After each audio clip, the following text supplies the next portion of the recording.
The National Security Strategy of the United Kingdom sets out the risks that UK faces and how the government of the day will address such risks. List of known national security strategy papers presented. The UK government's first national security strategy, the National Security Strategy of the United Kingdom. Security in an Interdependent World was released by the Cabinet Office in March 2008 under the Labour Party-led government. The 2008 paper was updated in 2009 under the heading Security for the Next Generation. The UK government's second national security strategy was published in October 2010 under the Conservative Liberal Democrat government. It is titled A Strong Britain in an Age of Uncertainty.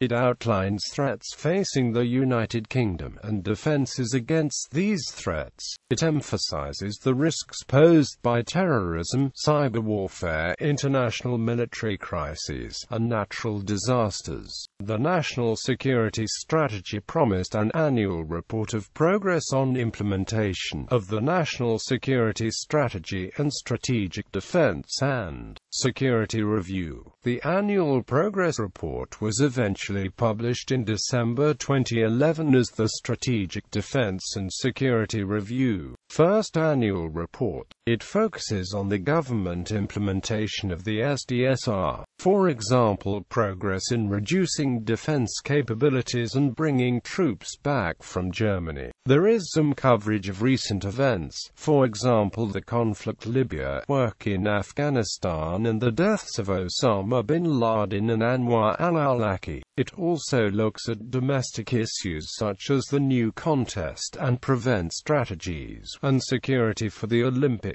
It reports on developments in the FCO network and the DFID aid program, and there is also an update on the UK's alliances. However, the Joint Committee criticised the document for being almost unrelentingly positive. It noted that it contains no details on areas where there have been delays or problems, even where those have been very high profile, and that it contained no lessons learned, not even those already set out in other government papers. In December 2012, the government published the 2012 update titled Annual Report on the National Security Strategy and Strategic Defence and Security Review. The 2012 update was over twice as long as the 2011 version and covered a much wider range of topics than the 2011 report, including details on the NSS, the SDSR, and a range of security threats and challenges facing the UK. The Joint Committee on the National Security Strategy published a press release in which the chair of the committee said, "We welcome this year's annual report on the National Security Strategy and Strategic Defence and Security Review, which is much broader and more wide-ranging than last year's report.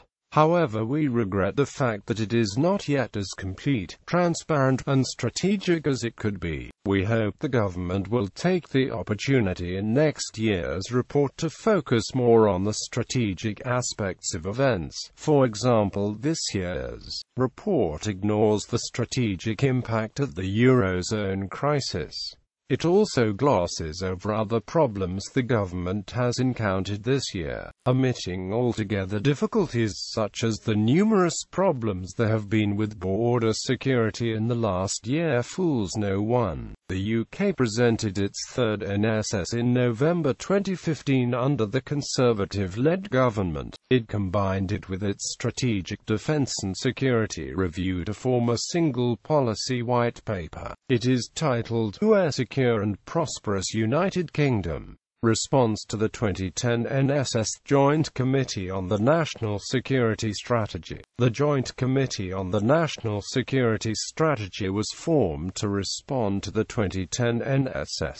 This committee brings together 22 members of both the House of Commons and the House of Lords to consider the 2010 National Security Strategy. It has the terms of reference are to consider the National Security Strategy. The committee comprises comprises 12 members from the House of Commons and 10 members of the House of Lords. The committee published its first report, First Review of the National Security Strategy 2010, on 8 March 2012. The report addresses the National Security Strategy, the National Security Council, and the National Security Advisor.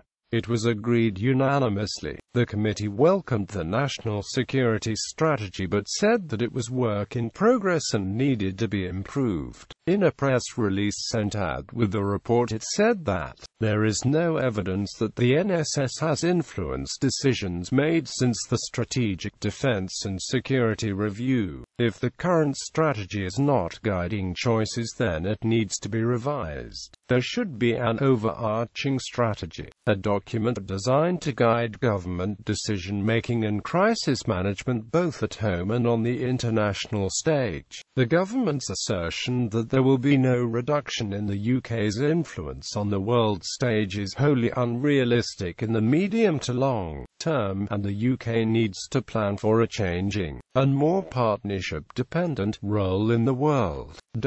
It also said that the government's unwillingness to provide it with all the information it had asked for about the national security risk assessment means that it was unable to give Parliament any assurances about its adequacy.